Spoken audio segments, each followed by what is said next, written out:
Have you ever felt like no matter how hard you try, nothing really works? You stress, you worry, you care too much. But the more you chase control, the more everything slips through your fingers. The tighter you cling, the faster it escapes. That's not just poetry, it's truth, straight from Buddhist wisdom. In today's world, we're obsessed with validation, perfection, and proving ourselves. But what if the real path to peace is to stop caring? Ask yourself, how much of your suffering is self-made? This isn't about apathy, it's about emotional freedom. What you're about to discover might just flip your mindset forever. Because when you finally let go, when you stop fighting, life aligns itself. The problem isn't outside, it's the pressure inside you. But here's the secret. Once you release it, everything starts falling into place. If you take away just one thing from this video, let it be that. And stay until the end. There's a powerful bonus lesson waiting for you. Number 1. Why worrying feels productive, but isn't. Worry pretends to be necessary, but serves no useful purpose. That line changed everything for someone once drowning in stress. Maybe that someone is you. Maybe you've been taught to believe that caring, obsessing, fixing, worrying is the sign of responsibility. But what if I told you that your constant worrying is not helping? It's hurting. Imagine a rocking chair. It moves, it feels like activity, but you never actually go anywhere. That's what worry does. It gives you something to do, but it gets you nowhere. It fills your mind with noise and convinces you that you're in control. But deep down, you know you're not. And that's where the suffering begins. In Buddhist thought, suffering is born not from what happens to us, but from our attachment to how things should be. When we care too much about things outside our control, people's opinions, outcomes we can't guarantee, expectations that aren't ours, we create inner conflict. That tight feeling in your chest, that endless loop of what ifs, that's not responsibility. That's attachment disguised as care. Ask yourself this: how much of your stress comes from trying to meet expectations that don't belong to you? If the answer is a lot, you're not alone. You see, the Buddha didn't teach detachment to make us indifferent. He taught it so we could be free.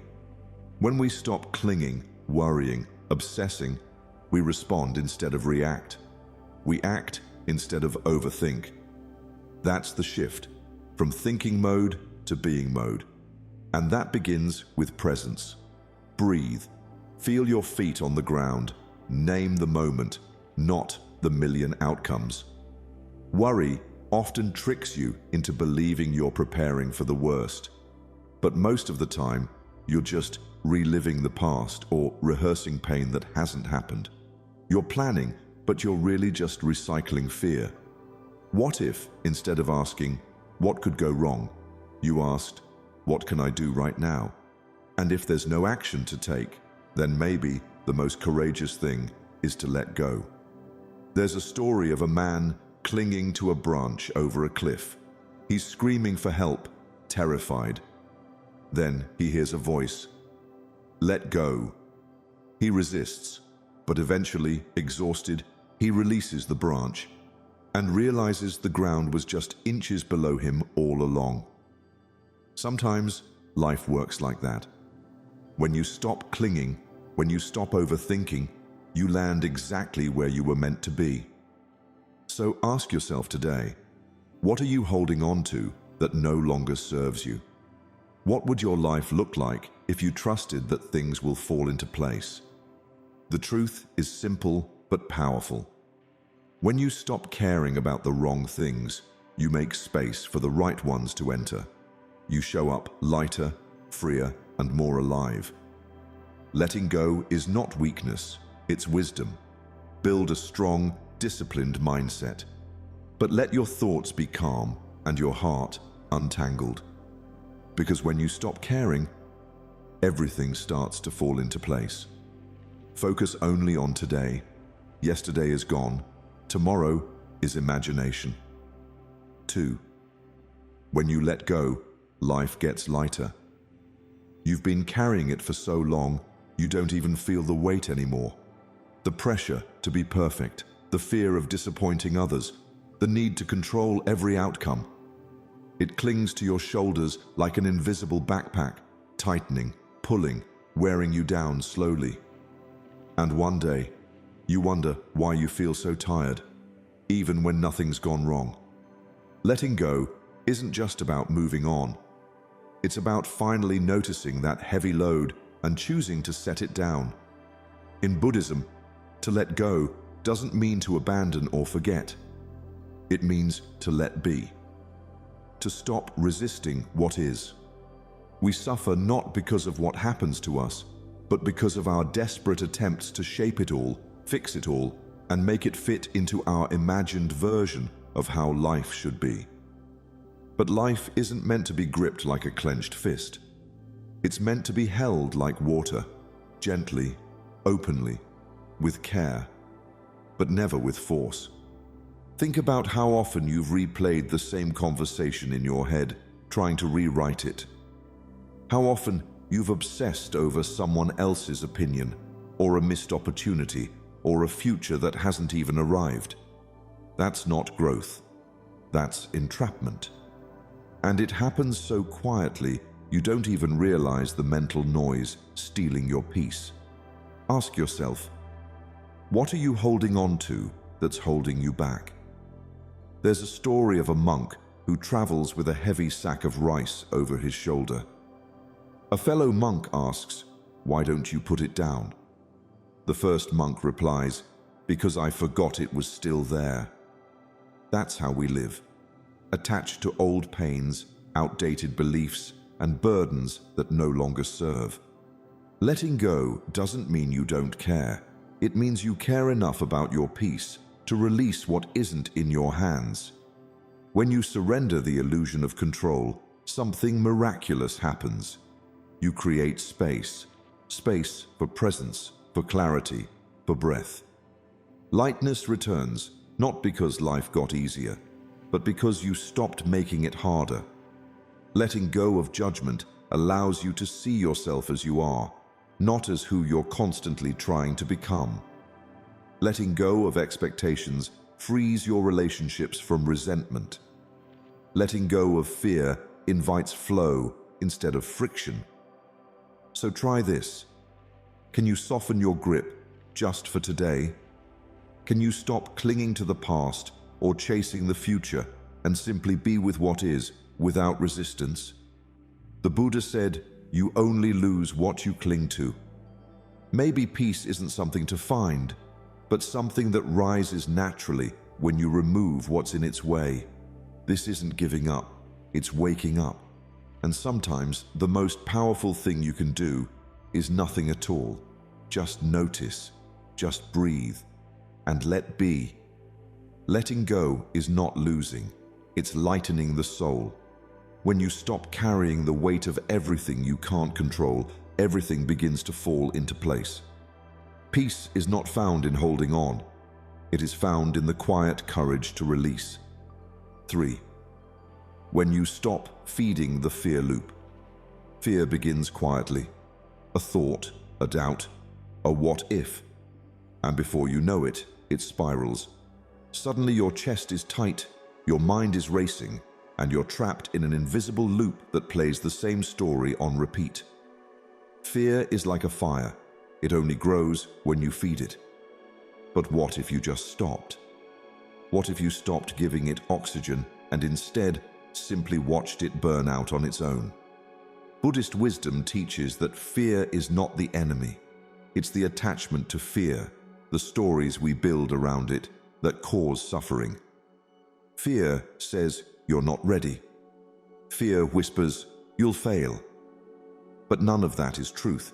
It's just noise, echoes of old experiences, imagined futures, and false assumptions. And the more you listen, the more power it gains. It thrives on your attention. The first step to freedom: stop feeding it. Notice the cycle. A fearful thought arises. Your heart responds. your mind panics. Then comes the loop, replaying scenarios, creating imaginary disasters, trying to predict and protect. But here's the thing. Nothing has actually happened. It's all internal. A loop you've danced through before, and you can break it. Pause, breathe, observe. Don't fight the fear. Don't argue with it. Just witness it, like watching a cloud pass across the sky or a leaf float down a stream. You don't need to control it. You just need to not attach to it. Because what you attach to, you become. Think of how often you've given fear the driver's seat. How many dreams you've postponed. How many boundaries you've ignored. How many truths you've silenced just to avoid discomfort. Ask yourself, are you fueling fear with your attention? There's a story of a young monk who sat in meditation and saw fear approach like a shadowy figure. At first, he trembled. But then, instead of running, he invited fear to sit beside him. He said, I see you. You can be here, but you don't get to speak. And slowly, fear faded, powerless in the face of awareness. That's the power of mindfulness. It interrupts the cycle. It says, you're not your thoughts. You're the space in which they come and go. When fear arises, don't resist it. Just label it. Ah, here's fear. Then return to the breath. Return to now. Fear can't live in the present. It only survives in the imagination. So what would happen if you simply watched it, not wrestled it? You'd see that most of your fear isn't real. It's just a habit. And like all habits, it can be broken. This isn't about becoming fearless. It's about becoming free. Because when you stop feeding fear with your energy, you nourish peace with your presence. Fear loses its power when you stop making it your guide. You are not the storm. You are the sky it passes through. Nothing is to be feared, only understood. 4. Why most problems are just thoughts in disguise. Most of your problems aren't happening in the world. They're happening in your head. A message left unread. A silence after a conversation. A look that felt off. And just like that, your mind grabs the moment, stretches it, and turns it into a movie filled with conflict, rejection, or failure. But here's the truth. The mind is a projector, not reality. And most of what you fear is just a script your thoughts have written without evidence. Buddhism teaches that suffering doesn't come from the situation. It comes from the mind's interpretation of it. You receive one unexpected email, and suddenly your brain creates a dozen stories. What if they're upset? What if I failed? What if I'm not enough? It's not the event. It's the avalanche of thoughts that follow. The mind creates the abyss, the heart crosses it. So many of us are stuck in that mental abyss, convinced it's real, when in fact, it's just thought. Ask yourself, what is actually wrong right now? Not yesterday, not tomorrow. Right now. Feel your breath. Wiggle your fingers. Look around the room. Often, in this very moment, you're safe. But your thoughts have taken you somewhere else, somewhere imaginary, somewhere threatening, somewhere heavy. And the more you believe those thoughts without questioning them, the deeper you fall into a world that doesn't even exist. It's like a dream that feels real until you wake up. Fear, anxiety, judgment, they're all mental simulations. The only way to escape them is to wake up. Come back to your breath. Come back to the body. Return to now. Because now is where life happens. Now is where peace begins. The present moment is simple. The mind complicates it. You've probably had moments where your mind spun something small into a disaster, only to realize later it was never a problem to begin with. That's how powerful the mind is. It creates entire worlds from assumptions. But just because a thought feels real doesn't make it true. Not every thought deserves your belief. Not every story deserves a stage. Imagine you're sitting in a theater. A film is playing. It's intense, emotional, dramatic. But suddenly, you remember, you're just watching. The movie isn't happening to you. It's happening on the screen. That's how you must treat your thoughts. Don't become the character. Be the observer. Are you living in a mental simulation? Are you mistaking thoughts for reality? If so, pause. Feel your feet on the floor. Listen to the sounds around you. Anchor yourself to what's real. Because most problems are just thoughts in disguise. You don't have to solve what doesn't exist. You only have to see it clearly. Peace begins when you stop reacting to the movie in your mind. Your thoughts are clouds. You are the sky. The mind creates the abyss. The heart crosses it. 5. When you pause, the mind calms down. Everything moves so fast. Your thoughts, your reactions, your schedule, your scrolling. And in the blur of it all, you wonder why you feel overwhelmed, anxious, or lost. But the truth is simple. Your mind isn't tired from thinking. It's tired from never stopping.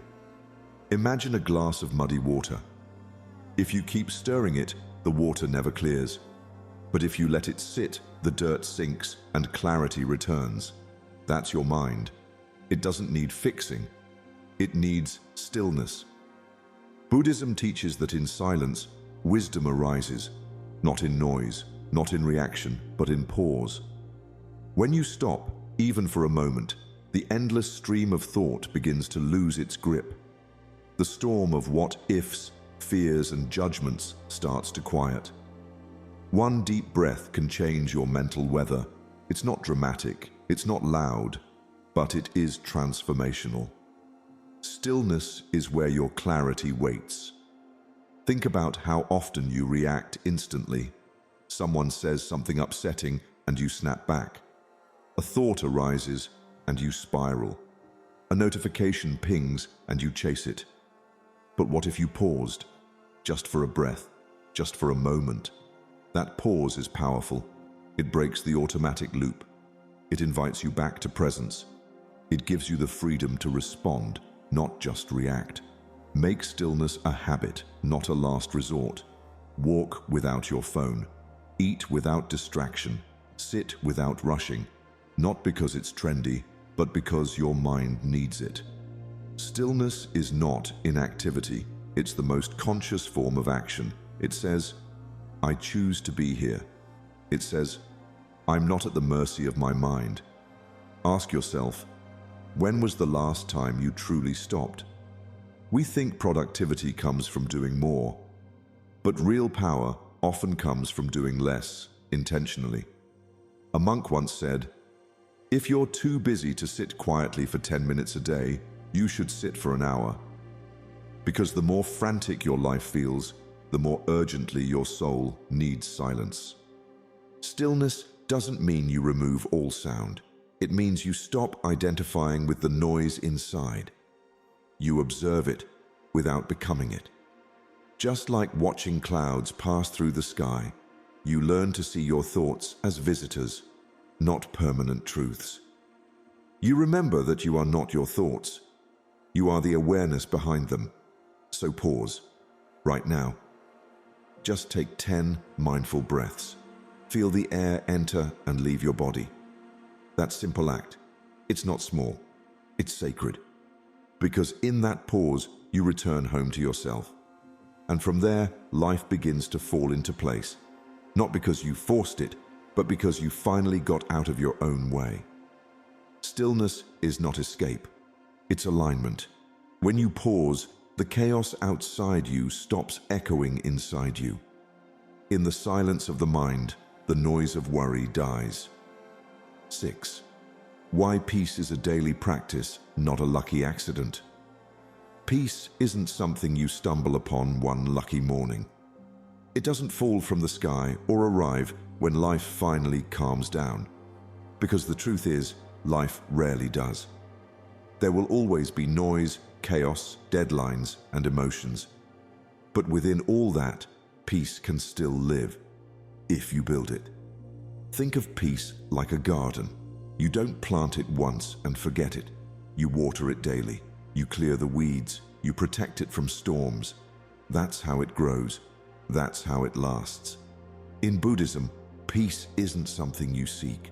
It's something you become. Do not seek peace. Be peace. That line hits deep because it reminds us that peace isn't found somewhere out there. It's cultivated in here. Every breath you take with awareness, every moment you resist the urge to react, every time you pause before responding. These are acts of peace. These are your watering cans. Most people treat peace like a vacation. They only reach for it when they're burnt out. But imagine if it were part of your daily rhythm. Not some grand ritual, just a simple practice. 5 minutes of silence in the morning before touching your phone. A few deep breaths before bed. A walk without distraction. A moment of gratitude after a stressful day. These are not luxuries, they are lifelines. Ask yourself, what have you done today to feed your peace? Not your ambition, not your obligations, but your peace. If the answer is nothing, you're not broken, you're just disconnected from your source. Reconnect slowly, deliberately. Don't wait for the world to quiet down. Build quiet within yourself. Peace is a habit, and like all habits, it grows with consistency, not perfection. You don't need an hour of meditation. You need 5 intentional minutes, done every day. Because small actions repeated create massive results. Peace compounds like interest. It starts small, but becomes transformative. You might say, but I'm too anxious, or my mind won't sit still. That's okay. You don't practice peace because you're already calm.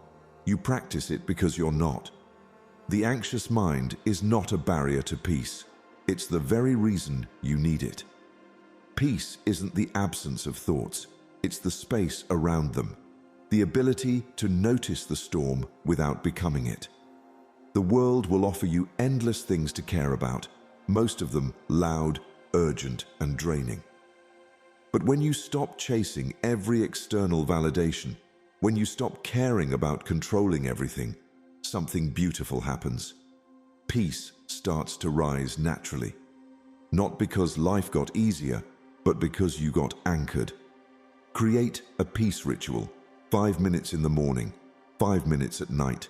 Let it be your sacred space, not to escape life, but to meet it with strength, stillness, and softness.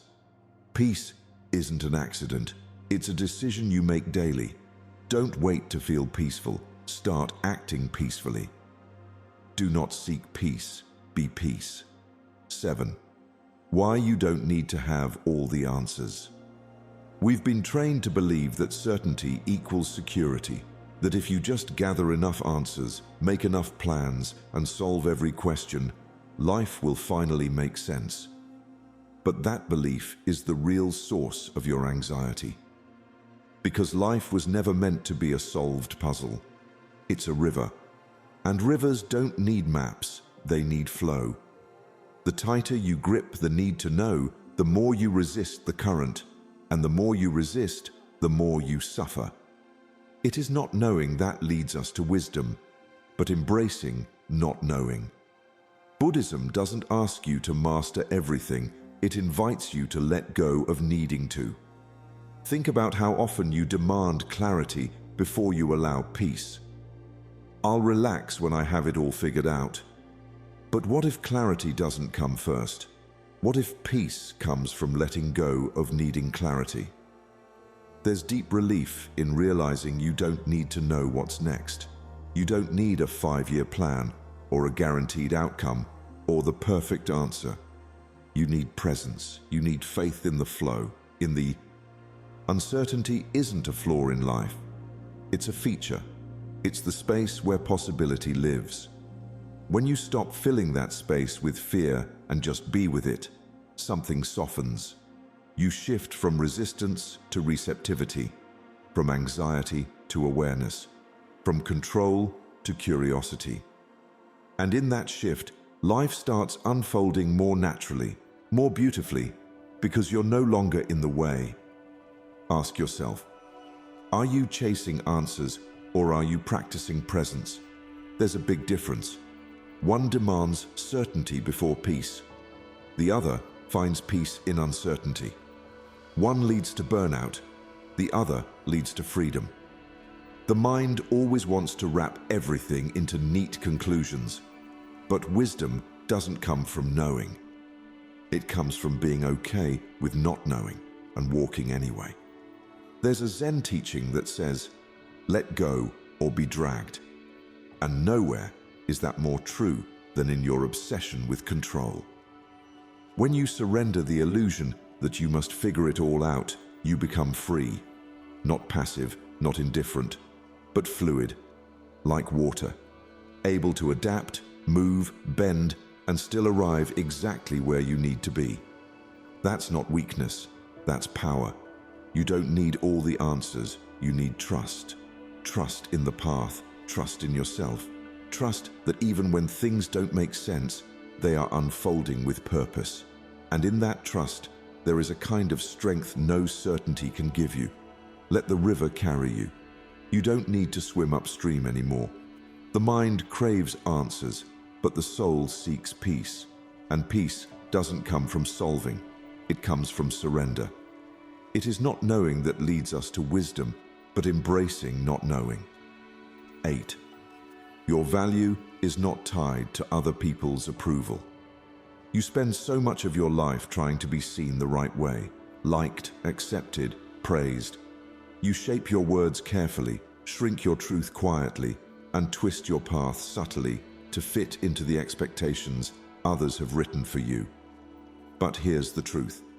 You are not a mirror. You don't exist to reflect the image others want to see. You are a flame, meant to burn as you are, not flicker based on who's watching. Care about what other people think, and you will always be their prisoner. It's not just a quote, it's a warning. The weight you carry isn't always yours. It's the burden of trying to prove yourself in a world that often doesn't even know what it wants from you. It's the emotional debt of living someone else's version of success. But what if your value was never meant to be measured by likes, nods, or applause? What if your worth is constant, unshaken by opinions and untouched by misunderstanding? Worry thrives when your sense of self depends on external validation. If you let the world write your story, it will always erase the parts that make you whole. Inner peace doesn't arrive when everyone finally agrees with you. It arrives the moment you no longer need them to. The moment you choose alignment over approval. Being liked is temporary. Being true is eternal. Letting go of the need to be understood doesn't mean you become cold or distant. It means you stop explaining your soul to people committed to misunderstanding it.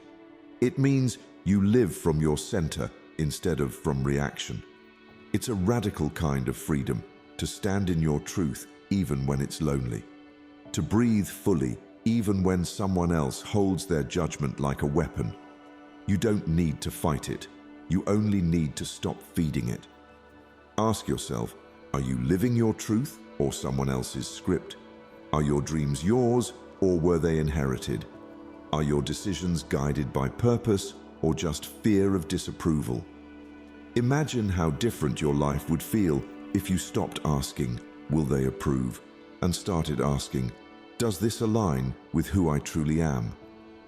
Buddhism teaches that attachment is the root of suffering, and one of the deepest attachments we hold is to being liked.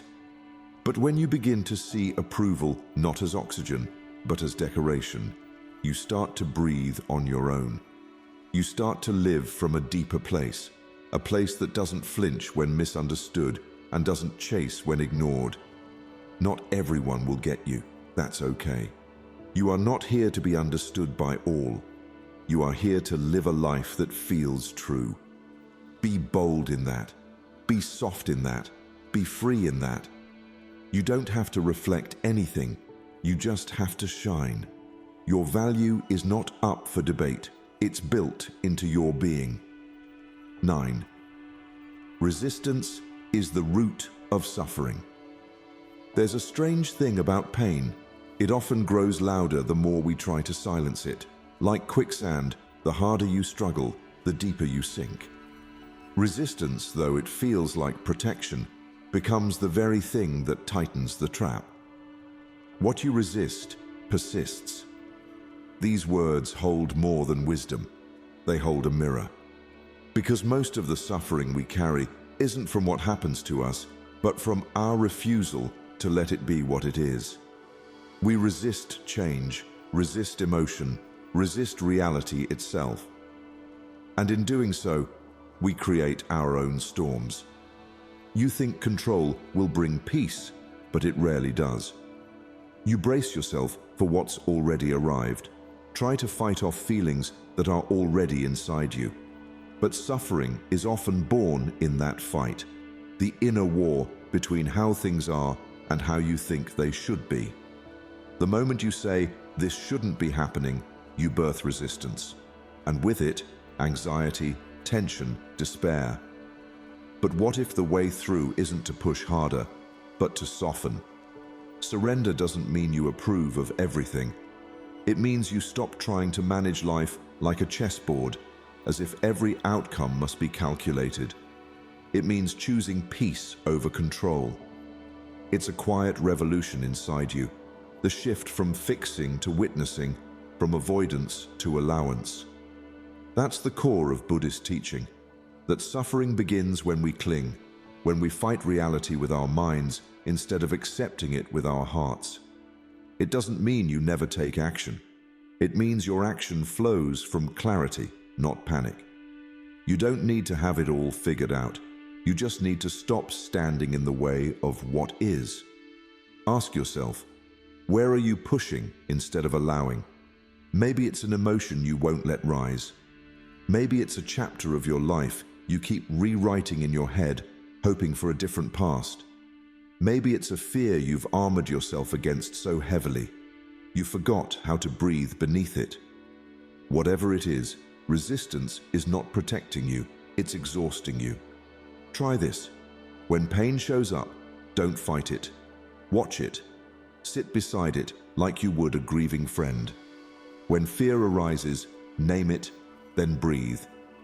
You'll notice something shift, because observation melts what resistance tightens. This isn't giving up, it's giving space. And in that space, healing breathes. It's where wisdom arises. Buddhism doesn't promise the absence of difficulty. It teaches the art of not turning difficulty into suffering. What would change if you stopped resisting your emotions? What if sadness wasn't a signal of weakness, but a passage to understanding? What if discomfort wasn't an enemy, but a doorway? You've tried fighting. Now try letting go. Because when you stop resisting, you stop suffering. And when you stop suffering, you can finally see this moment, this life, this breath was never meant to be perfect. It was meant to be real. You don't have to push through everything. Sometimes peace begins by simply allowing it to be. 10. Everything is temporary, even emotions. It's easy to feel like emotions are permanent, like that wave of anxiety, sadness, or frustration will never end. You cling to it, as if it's a part of you, as if it defines you. But emotions, like everything else in life, are temporary. Think of them as weather patterns. They roll in, they rage, and then they fade. The storm passes, the sky clears. "This too shall pass" isn't just a comforting phrase. It's a truth we can lean into when the heaviness feels overwhelming. But here's where we often go wrong. We mistake the moment for a lifetime. We feel the storm and believe it's here to stay, that it will dictate our actions and our future. Anxiety can feel like it owns your heart, but it doesn't. It's simply passing through. The key is to stop building a house in the storm. to not make permanent decisions from temporary emotions. You're not your feelings. You're not your fears. You're the observer of them. In Buddhist teachings, this impermanence is a cornerstone of understanding. Emotions are like waves. They rise and fall, but they don't last forever. If you try to fight the wave, you'll drown. If you try to ride it, you'll tire yourself out. But if you simply let the wave pass through you, it fades naturally and you remain standing. The trick is in the observation. When you feel overwhelmed, instead of pushing it away, simply witness it. See it for what it is, a temporary wave. You don't need to hold on to it, and you certainly don't need to let it define you. Ask yourself, are you letting the moment move through you, or are you clinging to it? That sadness, that anger, that fear, it's all passing through. You don't have to carry it with you. What if you simply allowed the feeling to be without attaching any story to it? No judgment, no resistance, just observing, breathing, and allowing. We often get trapped in the illusion that we must fix or fight every emotion that rises. But what if the key to peace is not in controlling your emotions, but in allowing them to come and go like the weather? The rain will stop, the clouds will part, and in the meantime, you can choose to remain centered. What can you gently release today, knowing it's already fading? The next time anxiety grips you or sadness washes over, remember, this moment is not permanent. It will pass. You don't have to react or resist. Just observe, breathe, and know that the storm will pass, and you'll be standing on the other side, calm, clear, and unshaken. Embrace this truth. Everything is temporary, even your emotions. Let them rise, let them fall, and in the space between, you'll find your peace. 11. Worry shrinks when you act. Worry has a sneaky way of creeping into your mind. It wraps itself around your thoughts, grows heavier with each passing moment, and starts to feel like an unshakable fog. The more you think, the thicker it gets.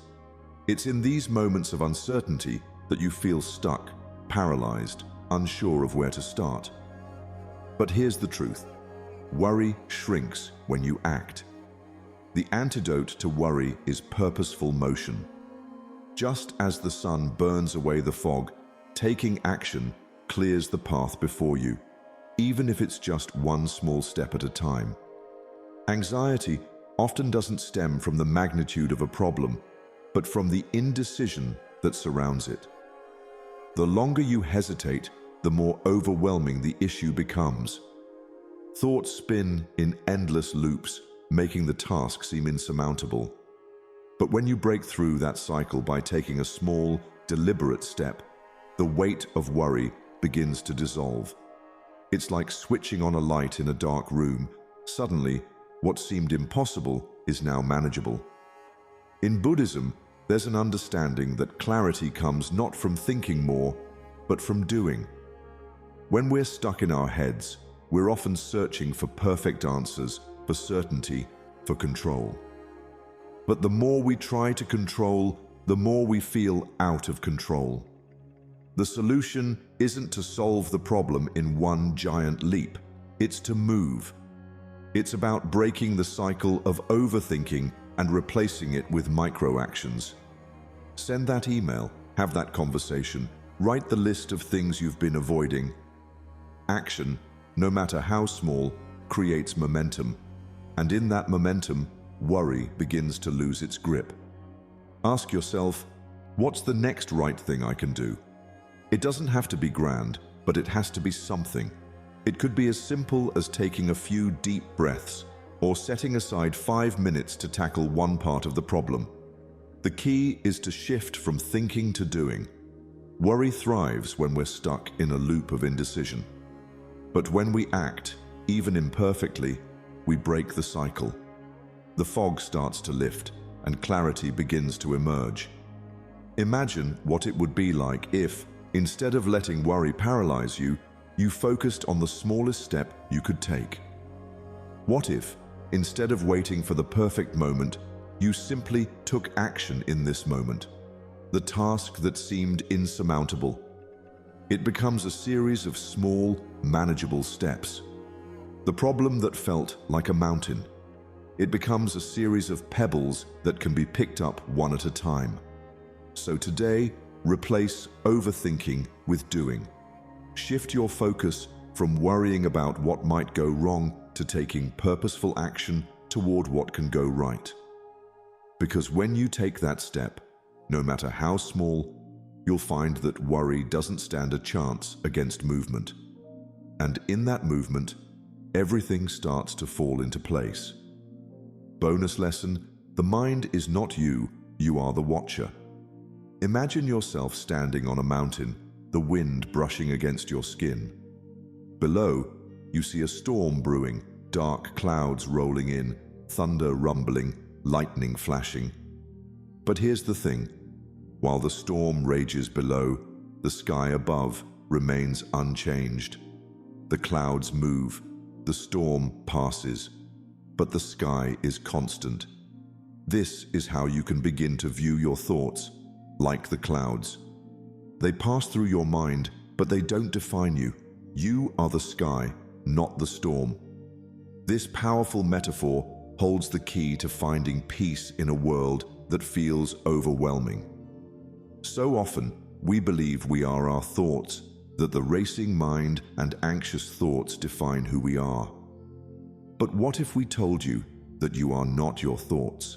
You are the awareness behind them.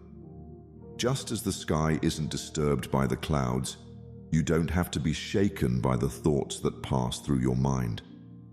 Meditation is one of the most effective ways to begin this shift in identity. It's in the stillness that you start to realize that you are not the thoughts swirling in your head. You are the observer of those thoughts. The more you practice stepping back from your mind, the more you experience the peace that lies beneath the mental noise. And when you realize that you don't have to identify with your thoughts, something miraculous happens. Worry begins to dissolve. You become the watcher, and in that watching, the grip of anxiety loosens. In Buddhism, this concept is often called mindfulness. It's about being present in the moment without getting caught in the stories your mind creates. Instead of reacting to every thought, you simply observe. You become aware of your thoughts, but you don't attach meaning to them. You don't let them dictate your emotions or actions.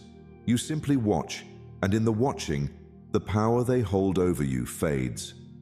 Ask yourself, can you sit back and observe the thought without becoming it?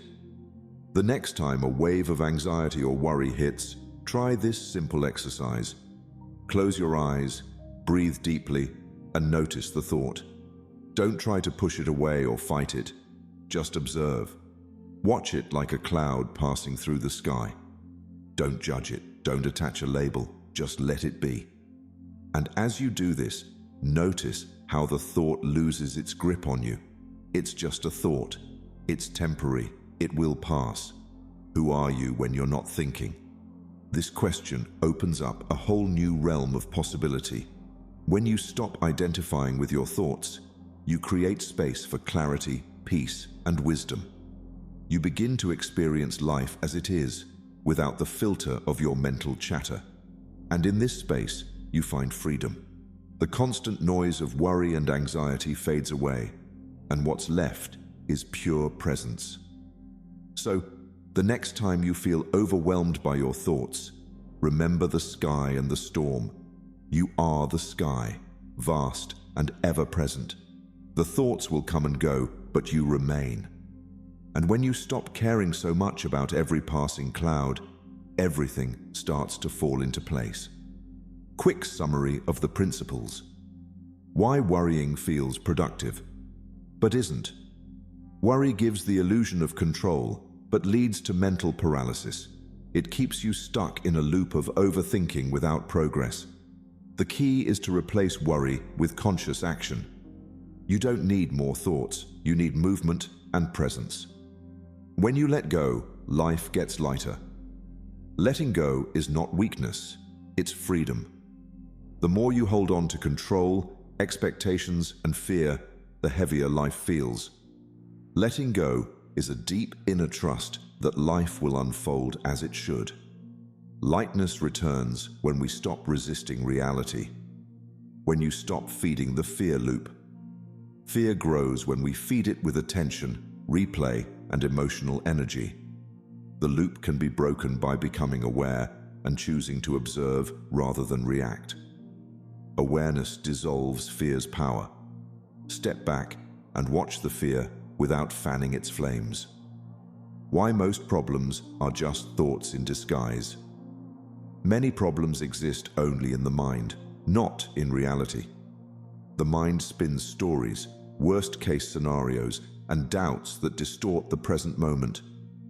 Recognize these patterns and shift your attention back to the now.